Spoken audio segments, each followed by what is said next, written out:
E agora o Dr. Leonardo Abraham vai falar um pouco mais pra gente sobre os outros tópicos em tricologia abordados ao longo do dia. Então, Bruna, vamos dar continuidade às aulas do dia.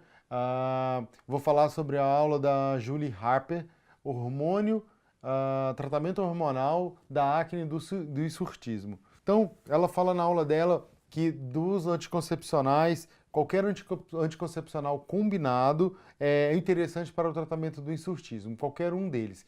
Mas, claro, os anticoncepcionais com a ação antiandrógenas seriam os melhores. Dentre eles, a drospirenona, que é um progestágeno de quarta geração. Outra coisa interessante que ela falou foi que quanto os anticoncepcionais fazem efeito de 3 a 6 meses na acne, para o hirsutismo isso pode demorar até 12 meses. A doutora Harper considera o efeito de trombose com os anticoncepcionais orais muito baixo. Inclusive, ela cita o exemplo das mulheres no puerpério e na gravidez, que o risco é muito maior do que na mulher tomando anticoncepcional. Dentre os antiandrógenos, ela considera a espironolactona como primeira linha de tratamento, com uma dose de 50 a 200 mg dia, e numa meta-análise da Cochrane chegou a dose média de 100 mg como a dose ideal e com poucos efeitos colaterais. Lembrando que em mulheres jovens, mesmo no uso da espironolactona por longo prazo, não precisamos dosar e monitorar o potássio. Apesar do FDA ter um alerta sobre câncer de mama e espironolactona, ela considera esse risco muito baixo.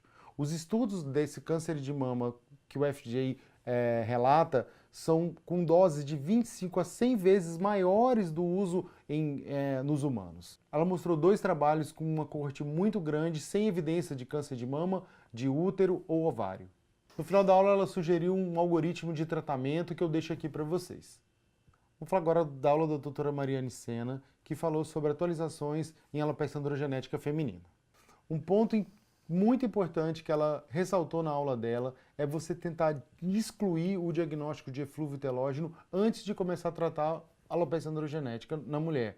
Porque o eflúvio telógeno ele pode simular uma alopecia androgenética.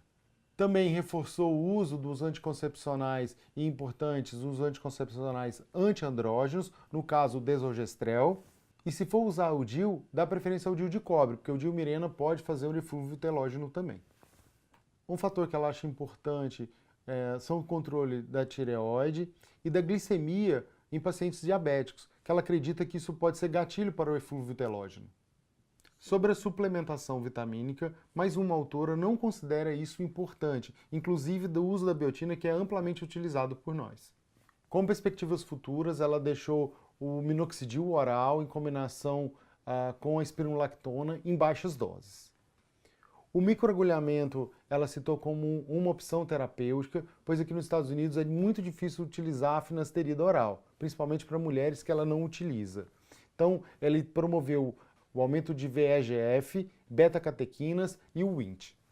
Na mesma linha, o PRP ela também tem utilizado em alguns pacientes e tem alguns estudos já mostrando alguma resposta.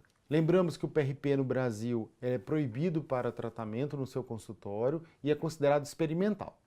Os inibidores da prostaglandina D2 poderão ter um papel importante no tratamento da alopecia androgenética feminina no futuro, pois a prostaglandina aumentada vai promover um quadro similar à alopecia androgenética.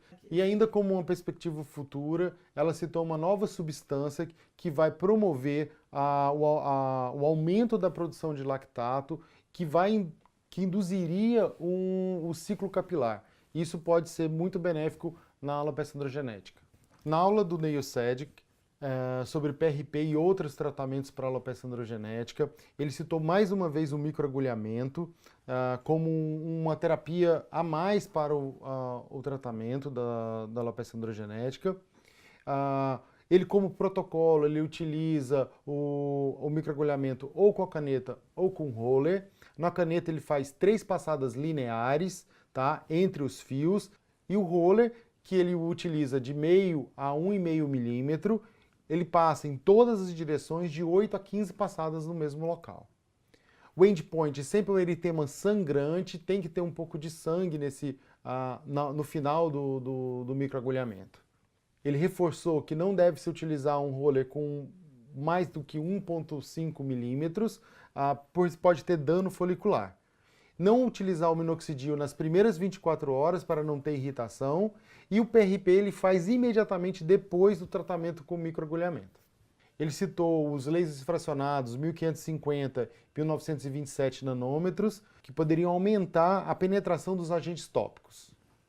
Sobre o PRP, mais uma vez ele fez uma extensa demonstração de como ele faz e tudo, mas mais uma vez ele citou as controvérsias na concentração, na preparação, na frequência de aplicação e tudo isso que vai ser estudado ainda. Ele está com um protocolo de pesquisa na Universidade de Minnesota.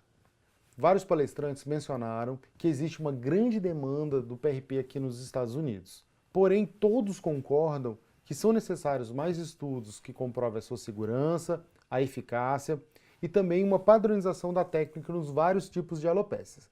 E amanhã estaremos aqui com mais novidades.